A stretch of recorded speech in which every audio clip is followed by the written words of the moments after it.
राम न जाण्या रे मूड नर, राम न जाण्या रे, राम न जाण्या रे मूड नर, राम न जाण्या रे। राम न जाण्या रे मूड नर, राम न जाण्या रे। जल की बूंद महल रचायो सकल जिहाना रे, जठर अग्नि से राखिया तेरा पिंड रो प्राणा रे। जातों को भोजन दिया अमृत रस खाना रे, गर्भवास से काट कर नर बाहर आना रे। लीला अगम अगाध है सुरती विदना नारे, मात पिता सुत बांधवा क्या देख बुलाना रे। इनमें तेरा कोई नहीं क्यों भया दीवाना रे। जो तन चंदन लेपते वो धरे मसाना रे, सुवे संभल से या तुरु देख लुभाना रे। चोंच मार व्याकुल भया बहुते पछताना रे, मान सरोवर कमल दलगर दूर पयाना रे। गैर सातल राह को ये पड़ पड़ पोथी पाना रे। राम न जाण्या रे मूड नर्तन, राम न जाण्या रे। अब कितनी प्यार ये हो सुख संवेद जो परमेश्वर कबीर जी ने अपनी प्यारी आत्मा गरीबदास साहिब जी के इस कंप्यूटर में फीड कर दी थी, और फिर उस प्यारी आत्मा ने अपने परमेश्वर की महिमा कलम तोड़ गाई। राम न जाण्या रे मूड नर्तन, राम न जाण्या रे। इस सेंटेंस का कितना गहरा अर्थ है पुण्यात्माओं, कि तूने परमात्मा को समझा नहीं, और तू आप जी केवल इसी संसारिक कर्म को ही अपना प्रथम कर्तव्य मानकर करते रहे। क्या बताते हैं कि एक तो तूने परमात्मा की महिमा नहीं समझी कि भगवान की भक्ति करने से क्या लाभ और न करने से क्या हानि होती है। एक तो ये है राम जानना, और दूसरा ये है कि तूने राम नहीं जाना कि वो पूर्ण परमात्मा कौन है, ये तू नहीं समझ सका। उसके लिए क्या बताते हैं, जल की बूंद महल रचायो सकल जिहाना रे, जठर अग्नि से राखिया तेरा पिंड और प्राणा रे। जिस परमेश्वर ने सारे ब्रह्मांडों की रचना की और तेरे शरीर को भी बनाया मां के गर्भ में, और पेट के अंदर जहां बच्चा माता जी के गर्भ में बच्चा जब बनता है वो ऐसा होता है चीकले के सा शरीर, जैसे आपने कोई पशु पक्षी के बच्चे अंडे से निकलते उनका शरीर कितना कच्चा कच्चा सा होता है, इससे भी कच्चा शरीर आपका मां के गर्भ में था। और जहां तू विराजमान था उसके तो बिल्कुल साथ में ही जठराग्नि यानी पाचन अग्नि, इतनी भयंकर आंच होती है, इतनी भयंकर गर्मी है वहां पर। अपने शरीर में परमात्मा ने कैसी व्यवस्था की है, जैसे कहते हैं हजारों किरण बहुत तेज गर्मी होती है। जैसे अब हम खाना खाते हैं, हम कच्चा फल भी खाते हैं, सलाद खाते हैं, पक्की रोटी खाते हैं, सब्जी खाते हैं, ये तो अध पकी सी होती है। अंदर जाकर के इसमें इतनी हीट है मालिक की दी हुई शरीर के अंदर, इस सब सारे को फिर दोबारा से परिपक्व करती है, दोबारा से इनको फूकती है, और उस फिर अलग अलग से ऐसी फैक्ट्री लगा रखी है पेट में परमात्मा ने, अलग अलग से उनके सारी व्यवस्था करती है, ब्लड बनाती है, उसी से हड्डी बनती है, मांस बनता है, ऐसे सारी व्यवस्था कर रखी है। तो कहते हैं उस ऐसे स्थान पर भी तेरी रक्षा उस मालिक ने तेरी की हुई है, और आज तो उसी को भूल गया। मात पिता सुत बांधवा क्या देख बुलाना रे, इनमें तेरा कोई नहीं क्यों भया दीवाना रे। परमात्मा कहते काया तेरी है नहीं, ये माया कहां से हो, और चरण कमल में ध्यान रखो, इन दोनों को खो। जब तेरा शरीर ही तेरा नहीं है, ये बोली आत्मा, तो फिर इस संपत्ति और संतान को अपना मान के अपना जीवन वेस्ट कर रहा है, व्यर्थ कर रहा है। कहने का भाव ये नहीं है कि बच्चों को त्याग दे या घर छोड़ कर भाग जा, नहीं। ये एक कार्य और है जो इम्पोर्टेंट था तेरे इस मनुष्य जीवन का, उसको शुरू कर और उसको प्रथम श्रेणी में लिया। बस इतनी सी बात है। जैसे हम पुण्यात्मा विचार करने की बात है, कोई भी व्यक्ति अपने प्रयत्न करके जब थक लेता है, ना उसका कोई कार्य सिद्ध होता है, ना उसके घर में कोई बरकत होती है, कोई हानि हो ही रही है, तो फिर वो परमात्मा की तरफ चलता है, परमात्मा से लाभ लेना चाहता है। यदि हम परमात्मा को पहले ही इतना महत्व दें तो हमारे सभी कार्य अपने आप ठीक होते रहे। परमेश्वर कबीर जी ने बताया है कि दुख में सुमन सब करें और सुख में करे न कोई, और जे सुख में सुमन करें तो दुख काहे को होए। सुख में सुमरण किया नहीं, फिर दुख में करते याद, कहे कबीरता दास की, फिर कौन सुने फरियाद। अपनात्मा सुमन का अर्थ क्या होता है? आप जी ने उपदेश ले लिया और स्मरण कर रहे हो आप, और साथ में कोई मर्यादा भी भंग कर रहे हो तो स्मरण नहीं लगेगा आपका। कुछ पुण्यात्मा ऐसे कहते हैं जी हमने नाम भी ले रखा है, हम भक्ति भी कर रहे हैं, और फिर भी हमारे ऊपर आपत्ति आई है और भयंकर आज आ गई है। तो कहने का भाव ये है इस दास का कि उन्होंने स्मरण नहीं किया, सिमरण में मर्यादा में नहीं रहे। मर्यादा टूट जाने से ऐसी दिक्कत आ सकती है, अन्यथा नहीं आ सकती। तो सिमरण का तात्पर्य है कि परमात्मा कहते हैं दुख में सुमन सब करें, सुख में करे न कोई। आप दुखी हो, आपको राहत मिली, सुखी हुए, कुछ दिनों के बाद आप इतने भूल जाते हो सत्संग के अभाव से, और फिर गलतियां प्रारंभ कर देते हो। लोक लाज में आके, लोक लाज में आके गुरुजी के द्वारा दिए गए आदेश की अवहेलना कर देते हो, उल्लंघन कर देते हो, मर्यादा तोड़ देते हो, तो काल का दाव लग जाता है। कुछ एक ऐसे भक्त हैं जिनके पिछले पुण्य अच्छे होते हैं, और वो पुण्यों के कारण, पिछले पुण्य तो हैं ही, उन पुण्यों के कारण वो सुखी है। जिस इस नकली लोक में जिसको हम सुख मानते हैं, वो संसारिक दृष्टि से सुखी है, और उसने उपदेश भी ले लिया है। और एक ऐसा प्राणी है जिसके पूर्व जन्म के पुण्य गणे नहीं है, उस पर आपत्ति आ गई है। परमात्मा कबीर जी की शरण में यहां आ गया है, आने से उसने नाम लेने से लाभ शुरू हो गया है। तो कुछ दिनों के बाद उसको दुख आने बंद हो जाएंगे, क्योंकि पुण्य बढ़ जाएंगे, पाप समाप्त कर देता है परमात्मा। तो फिर वो कुछ दिनों में उस दूसरे भक्त को देखा देखी कि दूसरा भक्त है, वो भी नाम लिए हुए है, और वो भी मर्यादा तोड़ देता है, जो गुरुजी ने आदेश दे रखा है उसका उल्लंघन कर देता है, और देखता है कि उस पर कोई आपत्ति अभी आ नहीं रही।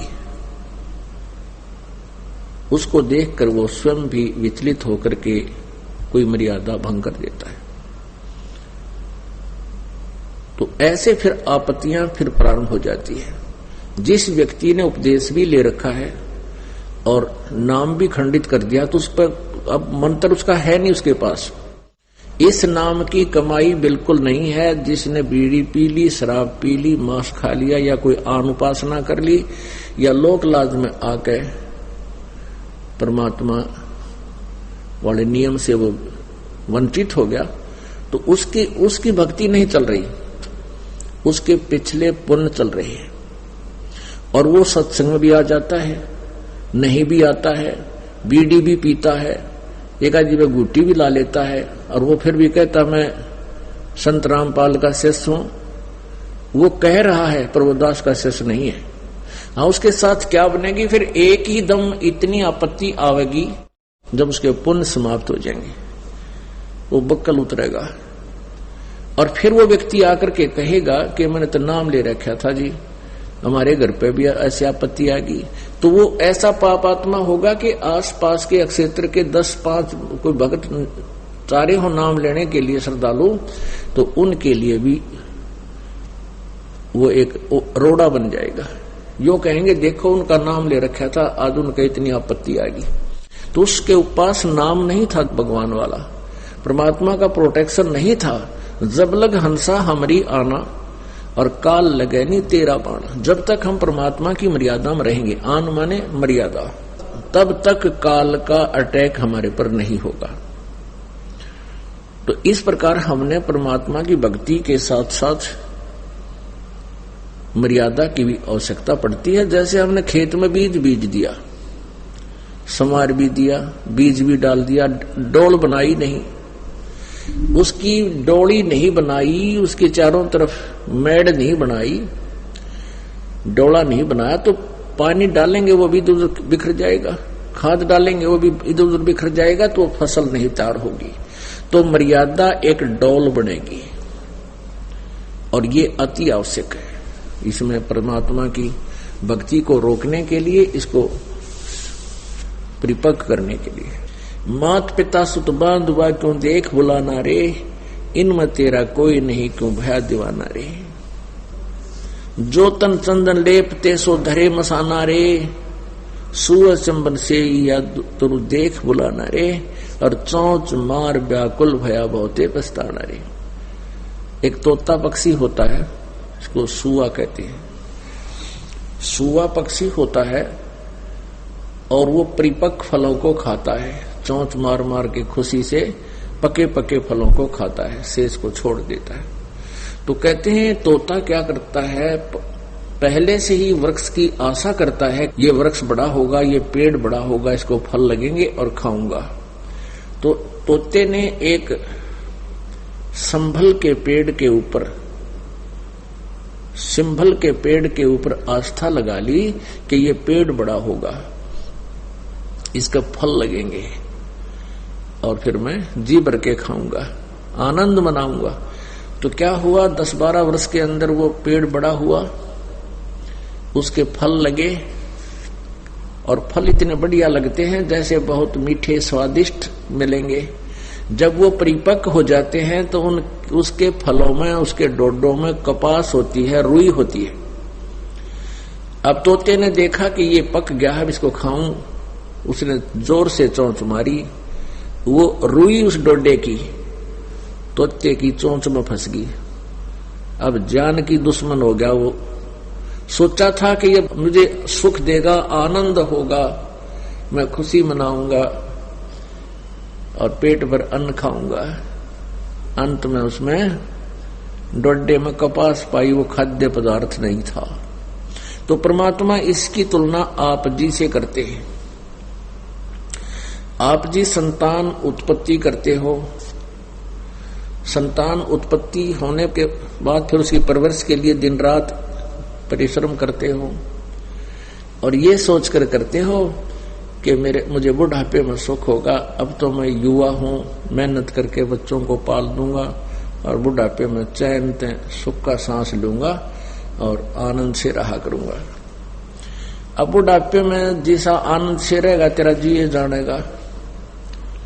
बुढ़ापे में रह लिया आनंद, शरीर काम करे नहीं, जाड़ दांत जाते रहे, शरीर में वीकनेस कमजोरी इतनी आ जा, उठा जा ना बैठा जा, आजमा खराब हो गया, कदे कहीं दर्द है कहीं कुछ है। और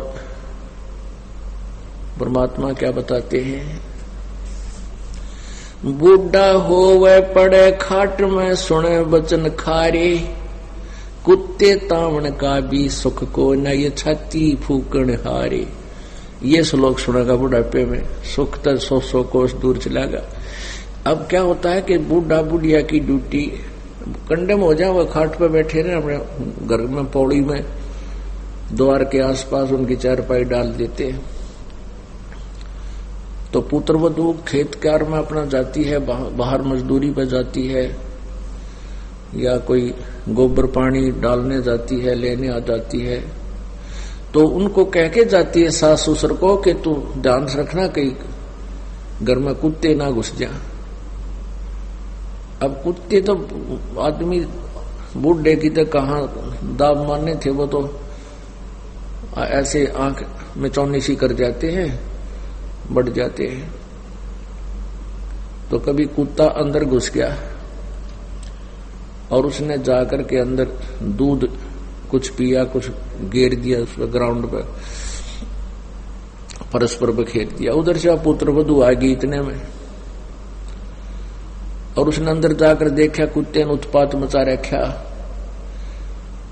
तो बहुत गुस्से में आकर के उस बुढ़ा बुढ़िया को कहती है कि तुम इन कुत्तों को भी नहीं रोक सकते, तुमने हमारी छाती फूंक दी, तुम कुछ भी करने के को ना। यानी इतना नाराज होकर के वो बोलती है जिसका दूध बिखर गया हो, जमीन पर गिर गया हो। तो बुढ़िया को फिर ये वचन सुनने को मिलेंगे। कहते हैं बूढ़ा हुआ पड़े खाट में, फिर सुने वचन खारे, और कुत्ते ताउन का भी सुख को ना, तुम छाती फूकना रही। पुणात्माओं, परमात्मा हमें ये याद दिलाते हैं कि तुम्हारे साथ ऐसी बनेगी जैसे उस तोते गेला बड़ी। जो भक्ति नहीं करते वो प्राणी, उनका अंत, उनके साथ परिवार का व्यवहार ऐसा होगा, बहुत रूखा होगा। और जो भक्ति करना शुरू कर देते हैं, परमात्मा की भक्ति ही कर रहे हैं, तो उनके अंत में आप देखना परमात्मा ऐसी व्यवस्था कर देगा, उस अपनी प्यारी आत्मा को दुख ही नहीं होने देगा। ये परमात्मा की भक्ति साधना का एक नियम है, ये उसका फल है कि आपको दुख ही नहीं होने देगा। एक बार एक त्रिलोचन नाम का भगत था, और वो परमात्मा की मर्यादा में रहकर साधना कर रहा था। परमेश्वर कबीर जी रह कर आते रहते हैं, कभी केवल एक संत रूप में रह करके चले जाते हैं, और कुछ एक भक्तों को परमात्मा का लाभ दे जाते हैं, जिसका उदाहरण दूर तक फैला रहता है कि उनको एक संत था, उसने ऐसे कृपा करी, भगवान की कृपा से उनको ऐसे लाभ हुआ। तो इस कारण से हम परमात्मा की महिमा जीवित है, परमात्मा की सतिथि अभी तक ज्यों की त्यों है। अन्यथा ये काल भगवान चाहता है कि इनको गलत साधना पर लगा दूं, शास्त्र में साधना ये करें, गलत ज्ञान दे दूं, और ये परमात्मा से मिलने वाला लाभ इनको मिलना बंद हो जावे, और ये सब नास्तिक हो जावे। जैसे पूरा रूस हो गया नास्तिक, और पूरा चीन कंट्री हो गया नास्तिक। तो ये चाहता है कि ये ऐसे हो जाए सभी, फिर टंटा कट जाए, वहां कोई सुने को नहीं कबीर साहब की, जो अपनी प्यारी आत्माओं को अपने पास ले जाने के लिए आता है। तो त्रिलोचन भगत के ने परमात्मा की शरण ली, नाम लिया, और उनके बताए अनुसार साधना करते रहे। वृद्ध हो गए, और उनके एक नौकर था, कुछ जमीन थी और थोड़ी बहुत जमीन थी, उससे गुजारा हो रहा था। और एक नौकर था, उसका नौकर बहुत सेवा करता था। नौकर के कोई ऐसी घटना घट गई कि उसको जाना पड़ गया, और उसको त्रिलोचन ने भी मना नहीं किया कि जा बेटा। अब वो नौकर चला गया, तो पीछे से क्या हुआ कि उसके जाने के कुछ देर बाद ही त्रिलोचन भगत का दस्त लग गए, डिसेंट्री होगी, और इतना वीक हो गया, उठा जाना बैठा जाना, पानी भी नहीं पी सके। तो बड़ा दुखी हुआ, परमात्मा को याद किया, प्रभु या कौन बनी, वो बच्चा भी चला गया। तो प्रभु ने क्या किया, उसके नौकर का रूप धारण किया और वहां आ खड़ा हुआ। तो उसने पूछा कि बेटा गया नहीं तू? अक नहीं महाराज जी, आपकी इस अतिथि को देखकर आप कुछ ढीले से चल रहे थे, मेरे मन में आ गया कि महाराज जी बहुत ढीले हैं, और स्वस्थ हो जाओगे तब जाऊंगा। 1 महीने के बाद वो नौकर आया। नौकर आने से 2 मिनट पहले, आध घंटा पहले, 20 मिनट पहले परमात्मा वहां से अंतर्जान होगी। वो नौकर आया और अपने घर से कम 200-300 किलोमीटर का रहने वाला था, पैदल आते जाते थे। वहां से वो कोई सामान लाया था, उसने कहा प्रणाम गुरुजी, प्रणाम महाराज जी, प्रणाम बेटा, आ गया। वो यूं तक कह जी ये लो, ये हमारे खेत में ऐसा होता था, ये फसल लाया हूं, और वहां के भक्त आपको, हमारे गांव के सभी भक्त आपको ऐसे ऐसे प्रणाम बोल रहे थे। और त्रिलोचन उसके मुंह की तरफ देख रहा है, ये बोल क्या रहा है भाई, क्या बता रहा है बेटा, कौन है, किसके बारे में बोल रहा है तू, क्या कह रहा है, कहां से आया, क्या बात होगी। जी मैं वहां से आया हूं, अपने गांव से आज, और ये सामान ले आया हूं आपके लिए, वहां के भक्तों ने ऐसे ऐसे दिया है, प्रणाम किया है, और ये मैं अपने घर से ले आया हूं ये आपके लिए। और गुरुजी ऐसे ऐसे रास्ते में बड़ी दिक्कत आई, एक जगह तो ऐसे था। वो कह रहा है भले आदमी तू बोल क्या रहा है, तू सच्ची बता, क्या कह रहा है तू यही नहीं था मेरे पास। अगर नहीं गुरुजी मैं तो अभी आ रहा हूँ। तो कुछ पीछे से भगत भी आगे, वो खेतों में काम कर रहे थे, और उन्होंने बताया जी आपका भगत हमने देखा था, ताइवान लग रहा था। तो त्रिलोचन ने कहा कि भाई यहाँ वो कौन था, ओए होए रे भगत त्रिलोचन। वो कहता तू मेरी सेवा कर रहा था यहाँ पर, तने मेरी टट्टी ठाठा कर डाली, मेरे हाथ तक धोए, और बेटा रोटी बनाया करता। नहीं गुरुजी मैं तो आज आया हूँ, मैं तो आज आया हूँ स्वामी जी, और ये सामान ले आया हूँ वहां से। तब रोया वो टक्कर मार के त्रिलोचन, हे परमात्मा इस पापी पर इतनी कृपा आपकी कि आपने आकर के इस दास के अतिसार भी उठाकर डाले, टट्टी भी उठाकर डाली, कपड़े धोए, रोटी पोई, खाना खिलाया। तो परमात्मा कहते हैं यदि आप जी सच्चे दिल से, देखो भक्ति तो सभी करते हैं, बच्चे स्कूलों में सभी पढ़ा करते हैं और सभी विद्यार्थी होते हैं। कुछ एक बच्चे इंटेलिजेंट होते हैं, अच्छी मेरिट से पास होते हैं तो अच्छे ऑफिसर बनते हैं, तो उनको ही विशेष लाभ मिलता है। तो ऐसे ही कुछ फेल भी हो जाते हैं। तो पुण्यात्माओं आप ही में से आप सच्चे दिल से सच्ची साधना जैसे दास बताता है मर्यादा में रहते हुए करो, और फिर देखना परमात्मा की लीला। भगवान वही है, किसी चीज में कोई परिवर्तन नहीं हुआ है। परिवर्तन इतना हो गया था कि हम परमात्मा से मिलने वाले लाभ की विधि से वंचित हो गए थे, और हम परमात्मा की परिभाषा से भी अपरिचित हो गए थे। वो स्वयं परमेश्वर ने आके बताई है। मात पिता सुत बांधुआ क्यों देख बुलाना रे, इनमें तेरा कोई नहीं क्यों बहा दीवाना रे, सुअ सिंबल से या तुरु देख लुभाना रे, और चोंच मारी व्याकुल भया बहुते पिस्ताना रे।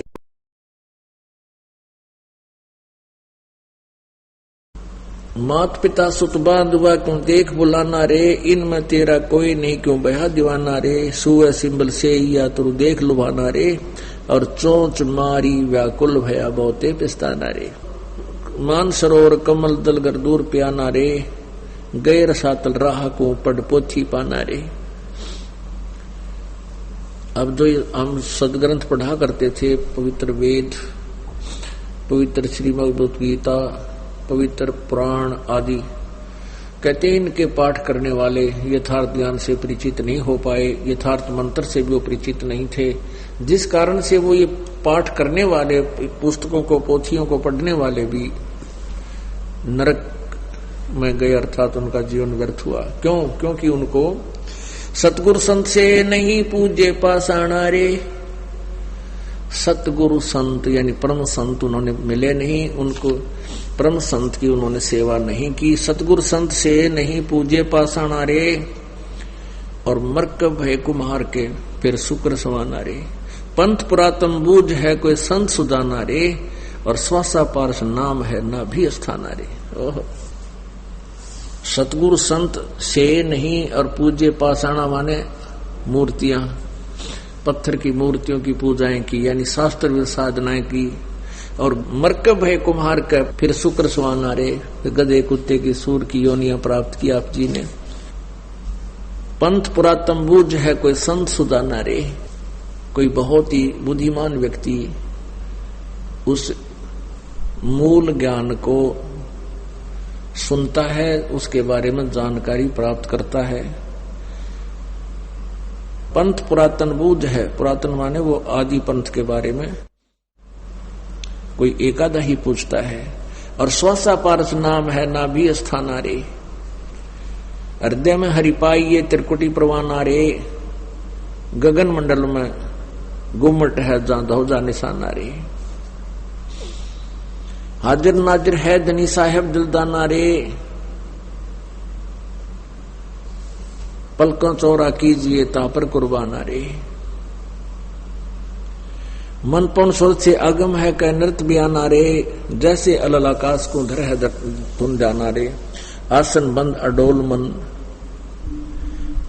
जो पद ही समाना रे, गरीब दासियों पाइए पीव पुरुष पुराना रे।